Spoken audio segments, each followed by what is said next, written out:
Before the British arrived, South Africa was a land of peace and tradition. Villagers worked the fields near rivers, children played under wide African skies, and elders passed down stories beneath the baobab trees. It was a world rooted in culture, whole, proud, and untouched by foreign hands. Then came the storms, and with them, British ships. Soldiers in redcoats stepped onto African soil, not to trade, but to take. With flags in hand and guns at their sides, they came claiming protection, but brought only conquest. The British didn't want friendship. They wanted gold, land, and power. Maps were drawn, gold marked, and papers signed without a single African voice. Flags were planted like weapons, and the land was stolen under the illusion of order. But the people didn't stay silent. Zulu warriors raised their shields. The Xhosa gathered in resistance, and dust rose where freedom was defended. Across the land, African tribes stood up, not just to fight, but to protect what was theirs. At Isandlwana, the impossible happened. Thousands of Zulu warriors stormed the British lines, fearless and united. The redcoats fell. It was one of Britain's greatest military defeats, proving that courage can shake even the strongest empire. But the empire struck back. Villages burned, families fled, and the resistance was crushed with ruthless force. Zulu leaders were captured, and their lands torn apart, not just by war, but by cold, calculated revenge. In the Boer War, black South Africans were caught in a conflict that wasn't theirs. They were forced to fight, to labor, and to die. Thousands were locked in British-run concentration camps, starved, forgotten, and buried in silence. Even after the British left, their system stayed.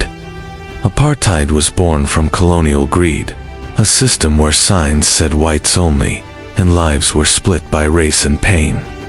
Yet even behind prison bars, hope survived in the eyes of Mandela. From that suffering came strength. The people rose. Protests shook the cities. Mandela walked free, and a new generation was born, one that would carry the truth forward, not in anger, but in pride. Today, South Africa still heals, but its story is not over. It lives in every voice that speaks the truth, every child that learns their history, and every soul that dares to say, never again. Tell our story. Tell it with pride. Before Mandela raised his fist, before apartheid even had a name, there was one man who had already defied an empire, a warrior, a king, a genius of war. His name was Shaka Zulu. This is not just a story of battles. It's the story of how Africa, first, stood tall with pride, with strategy, and with fire. Shaka was born in 1787 to the Zulu clan, but his father disowned him. His mother, Nandi, was cast out, and together they lived as outcasts. Shaka grew up being mocked, bullied, and rejected, but pain shaped him. Rejection became his weapon. He learned to hunt with nothing but instinct. He trained alone, imagining one day he'd be more than just a forgotten child. By his teenage years, Shaka joined the Methetha army, and that's when the world started to change. In the army, Shaka proved to be not just brave, but brilliant. He transformed tribal warfare. No more throwing spears from a distance. He created the Ikwa, a short stabbing spear, deadly and precise. He trained warriors to fight in tight formations, shoulder to shoulder. He introduced the buffalo horn formation, a strategy still studied in war schools today. With tactics, discipline, and fearlessness, he turned scattered tribes into a powerful nation. By 1818, Shaka became king of the Zulu. Under Shaka's rule, the Zulu kingdom expanded rapidly. He united more than 100 clans under one banner.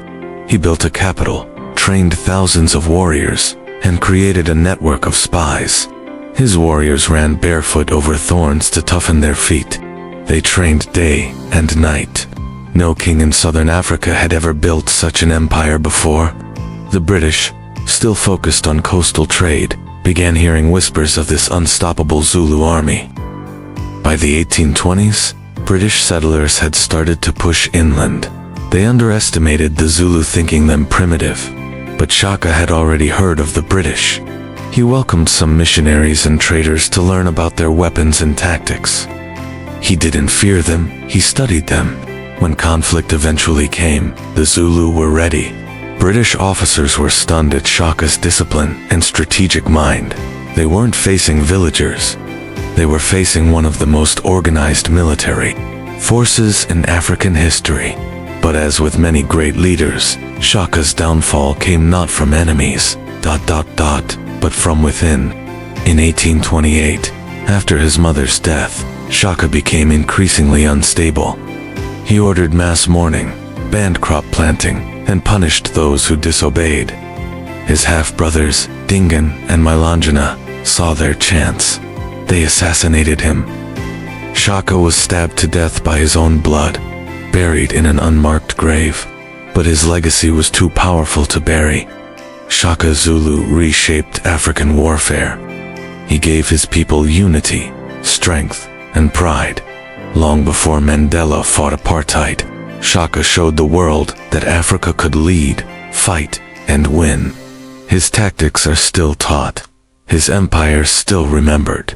And in every South African who resists oppression, a piece of Shaka still fights. Before Mandela, there was Shaka Zulu.